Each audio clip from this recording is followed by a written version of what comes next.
ನೀವು ಕೂಡ ಸಿನಿಮಾದಲ್ಲಿ ಕೂಡ ಆ್ಯಕ್ಟ್ ಮಾಡಿದಿರಿ, ಜೊತೆಗೆ ಅವರು ಕೂಡ ನಟರು. ಈ ನಟರನ್ನ ಅನ್ನುವಂಥದ್ದನ್ನು ಹೊರತುಪಡಿಸಿ ನಿಮ್ಮ ಮತ್ತು ಅವರ ಸ್ನೇಹ, ಈಗ ಬಿಗ್ ಬಾಸ್ ಮನೆಗೆ ಹೋಗುವಂಥ ಸಂದರ್ಭ ಬಂದಾಗ ನಿಮ್ಮ ಜೊತೆ ಏನು ಮಾತಾಡಿದ್ರು, ಅವ್ರಿಗೆ ಯಾವೆಲ್ಲ ಎಲಿಮೆಂಟ್ಸ್ ಪ್ಲಸ್ ಆಗ್ಬೋದು ಅನ್ನುವಂಥದ್ದು ಗೆಲುವಿನ ದಾರಿಗೆ ಹೋಗಲಿಕ್ಕೆ? ಸುದೀಪ್ ಸರ್ ಒಂದು ಹೇಳ್ತಾರಲ್ಲ, ಸಾಯಂಕಾಲ ಆದಮೇಲೆ ಇನ್ನೊಂದು ಫ್ರೆಂಡ್ಸ್ ಅಂತ, ಅದೆಲ್ಲ ನಾವುಗಳೇ, ಆ ವಾಟರ್ ಬಾಯ್ಸ್ ನಾವೇ. ಆಮೇಲೆ ಅಫ್ಕೋರ್ಸ್ ನನಗೆ ನಟನಾಗಿ ನಾನು ತುಂಬ ಹತ್ತಿರದಲ್ಲಿದ್ದೆ, ಆದ್ರೂ ಒಂದು ಪ್ರೈವೇಟ್ ಮೂಮೆಂಟ್ಸ್ ಎಲ್ಲ ಶೇರ್ ಮಾಡ್ಕೊಳ್ತಿದ್ದೆ. ನನಗೆ ಮೋಸ್ಟ್ಲಿ ನಾನು ಏನು ಮಾಡಬೇಕು ಅಂತ ಕೇಳ್ತಾರಲ್ಲ, ಏನು ಮಾಡಬಾರ್ದು ಅಂತ ಕೇಳ್ತಿದ್ದೆ. ಯಾಕಂದರೆ ಅವ್ರು ನಮ್ಮ ಹಿರಿಯರಲ್ಲ, ಸಿನಿಮಾ ಇಂಡಸ್ಟ್ರಿನ ಅಷ್ಟು ಪಳಗಿದ್ರು, ಏನು ಮಾಡಬಾರ್ದು, ಏನು ಮಾಡಬೇಕು, ಬನ್ನಿ ಅದೆಲ್ಲ ಹೇಳಿ ಸ್ವಲ್ಪ ನನಗೂ ಹೆಲ್ಪ್ ಆಯ್ತು. ಆ ಥರದ್ದೆಲ್ಲ ಬಿಹೇವಿಯರ್ ವೈಸು ಹೆಂಗೆ ನಡ್ಕೋಬೇಕು ಇನ್ನೊಬ್ರ ಮುಂದೆ ಅಂತಲ್ಲ. ಸೊ ಅದಕ್ಕೆ ತುಂಬ ಹೆಲ್ಪ್ಫುಲ್. ಆಮೇಲೆ ಎಲ್ಲ ಫಿಲ್ಮು ನಮ್ಮದೆಲ್ಲ ಸಕ್ಸಸ್ ಆಗೋಲ್ಲ. ಆಮೇಲೆ ಅವ್ರು ಅಷ್ಟು ಸಿನಿಮಾ ಮಾಡಿದ್ದಾರೆ, ಅದರಲ್ಲೂ ಅಷ್ಟು ಸಕ್ಸಸ್ ಆಗಿರುತ್ತೆ. ಉಗ್ರಮ್ ಆ ಲೆವೆಲ್ ಸಕ್ಸಸ್ಸು. ಆಮೇಲೆ ಬೇರೆ ಸಿನಿಮಾಗಳಿರುತ್ತೆ, ಅಷ್ಟು ಎಕ್ಸ್ಪೆಕ್ಟೇಷನ್ಸ್ ಇಟ್ಕೊಂಡು ಹೋಗಿರ್ತೀವಿ, ಅಷ್ಟೆಲ್ಲ ಆಗಿರಲ್ಲ. ಅದು ಹೆಂಗೆ ಕುಗ್ಬಾರ್ದು ಅಂತ ಹೇಳ್ಕೊಟ್ಟಿದ್ರಿ ನಮಗೆ. ಎಸ್, ಸಹಜವಾಗಿ ಸಿನಿಮಾ ಇಂಡಸ್ಟ್ರಿಯಲ್ಲಿ ಸೋಲು ಗೆಲುವು ಇದ್ದೇ ಇರುತ್ತೆ.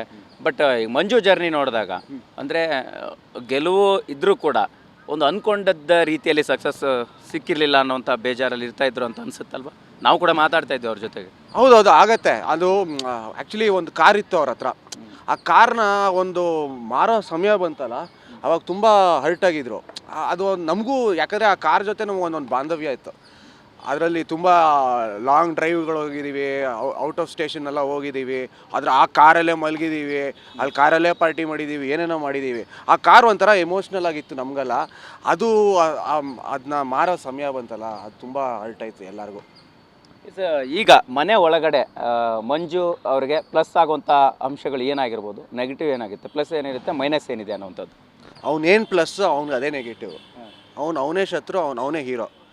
ಸೊ ನನಗೆ ಪ್ಲಸ್ ಏನು ಅಂದರೆ, ಇವಾಗ ಆ್ಯಕ್ಚುಲಿ ಮೊನ್ನೆ ನೋಡ್ತಿದ್ದೆ, ಅವನು ಇನ್ನೂ ಬೇಕಾಗಿದೆ ಒಂದು ಆಡಿದ್ರಲ್ಲ, ಇಲ್ಲಿ ತನಕ ಅಷ್ಟು ಕೋಪದಿಂದ ಯಾರು ಅವನು ಆಡೇ ಇಲ್ಲ.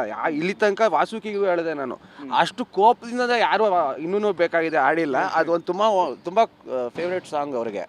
ಬಟ್ ನನಗೇನೋ ಮೋಸ್ಟ್ಲಿ ಅಂಕಲಿಗೆ ಹೊಡಿತಾರೆ ಅಂದ್ಕೊಂಡಿದ್ದೆ. ಅದು ಹೆಂಗೋ ಬಚಾವಾದ್ರು, ಯಾಕಂದರೆ ಬೇರೆ ಹೊರಗಡೆ ಆಗ್ಬಿಟ್ಟಿದ್ರೆ ಏಟು ಅವರಷ್ಟು ಕಾಮ ಇರೋದು ನೋಡಿ ನಮಗೆ ಆಶ್ಚರ್ಯ ಆಯಿತು. ಆ್ಯಕ್ಚುಲಿ ಸ್ವಲ್ಪ ಕೋಪಿಷ್ಟೇ ಅನ್ಕೊತೀನಿ ಅವ್ರನ್ನ. ಅರೆ ವೆರಿ ಕಾಮಾಗಿ ಆಡ್ತಾರೆ. ನಮಗಂತೂ ತುಂಬ ಖುಷಿ ಆಯಿತು ಅವ್ರನ್ನ ಟಿ ವಿಯಲ್ಲಿ ನೋಡಿ. ಏನು ನಮಗೂ ಅಂದ್ಕೊಂಡಿರಲಿಲ್ಲ ಇವರು ಬಿಗ್ ಬಾಸ್ಗೆ ಹೋಗ್ತಿದ್ದಾರೆ ಅಂತ. ಸಡನ್ ಸರ್ಪ್ರೈಸ್ ಆಯ್ತು ನಮ್ಗೆ ಆ್ಯಕ್ಚುಲಿ. ಆಮೇಲೆ ಲಾಕ್ಡೌನ್ ಟೈಮಲ್ಲಿ ಅವ್ರ ಮನೆಯೇ ಬಿಗ್ ಬಾಸ್ ಆಗಿತ್ತು. ನಾವೆಲ್ಲ ಒಟ್ಟಿಗೆ ಕೂತ್ಕೊಂಡು ಅವ್ರು ಬಂದು ಎಲ್ಲ ಅದೇ ರೇಷನ್ ತರ್ತಾರಲ್ಲ, ಅದೇ ಇವಾಗ ಬಿಗ್ ಬಾಸಲ್ಲಿ ರೇಷನು ಲಕ್ಸುರಿ ಬಜೆಟ್ ಆ ಥರನೇ ತೊಗೊಂಬಂದು ಇಟ್ಬಿಟ್ಟಿದ್ರು. ನಾವೇ ಅಡುಗೆ ಮಾಡ್ಕೋಬೇಕಾಯಿತು. ಆಮೇಲೆ ಮಂಜುನೇ ಬಿಗ್ ಬಾಸ್. ಅವ್ರು ಹೇಳಿದ್ದು ನಾವು ಮಾಡಬೇಕಾಯಿತು. ಟಾಸ್ಕ್ ಕೊಡ್ತಿದ್ರು, ಏಯ್ ತೊಗೊಂಬಾರ ಅದನ್ನ, ಇವನಿಗಂತೂ ಬಿಡಿ, ಇವನಿಗೆ ಸಕ್ಕತ್ತಾಗಿ